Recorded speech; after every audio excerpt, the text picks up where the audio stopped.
The TSA is refusing to budge on their controversial policies that involve full-body scans and intrusive pat-downs of passengers. However, they announced today that pilots will get a pass on some of the screening procedures. But complicating matters, the government refuses to profile passengers who are most likely to blow up planes.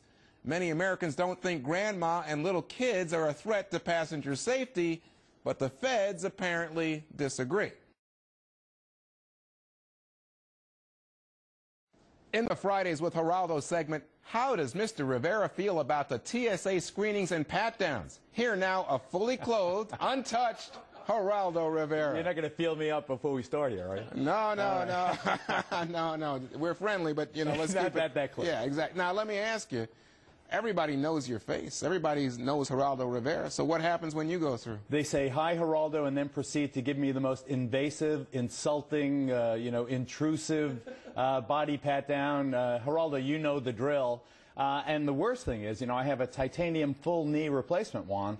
So I always set the initial machine off. Right. And then people who know, who have, at Newark Airport, where I always pass through, people who have screened me before and given me the whole thing, give it to me again. My point is not that I should be treated differently. My point is that it is not results-oriented. It is form-oriented. The whole procedure is to comply with some political correctness or some desire to appear equal-handed, even-handed, and treat everyone the same, but that is preposterous.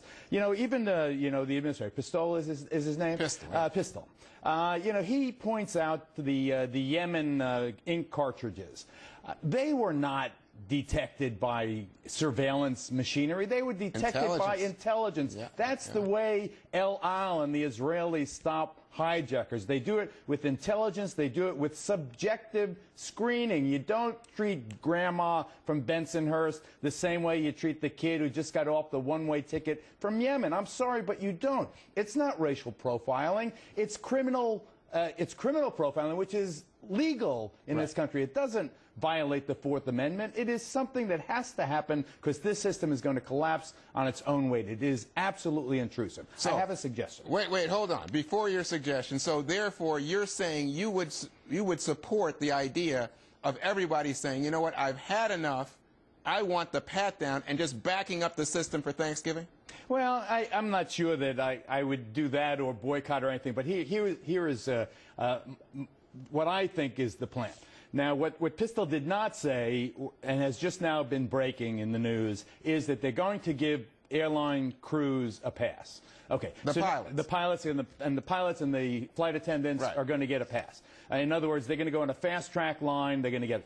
What I would advocate is to hugely increase the people who get the pass, the pilot pass. For instance, the million-mile frequent flyers, the people from Disney World tour groups that are randomly, the synagogue group, the church group, the obvious, there are classes of people for whom the prospect of terrorism is infinitesimally remote. You can remove them. You give people a special ticket, a pre-screening clearance where they don't even go through the process at all. Now you have the what's left. Okay, with the population you have left are the occasional flyers. Okay, now of the occasional flyers, there is a difference between the one whose flight originated in Yemen and the one whose flight, whose flight originated in Israel or in some other Sweden or some other country. Well, but if they're here, they'd say to us, "Look, gentlemen, we have no fly list. We know we have extensive layers."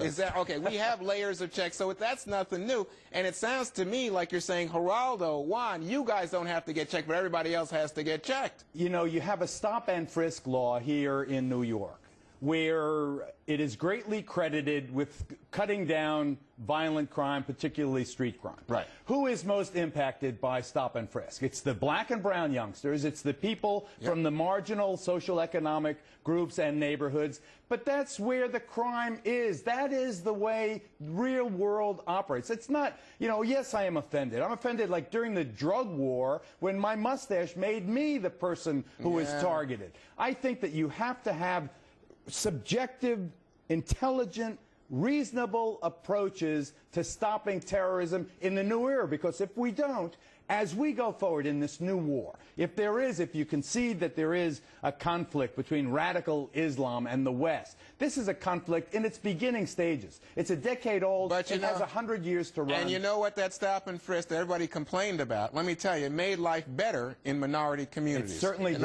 All right. Because we are most often the victims of the crime. Right. Okay. So let me come back now to what's going on in the airports. You realize that what the polls, big polls say, most Americans are okay with it because it makes us safer. No matter what TSA does, no matter if you feel that it's redundant in terms of their screening procedures. I would venture to say that of that poll, the vast majority of those people do not fly or do not fly often.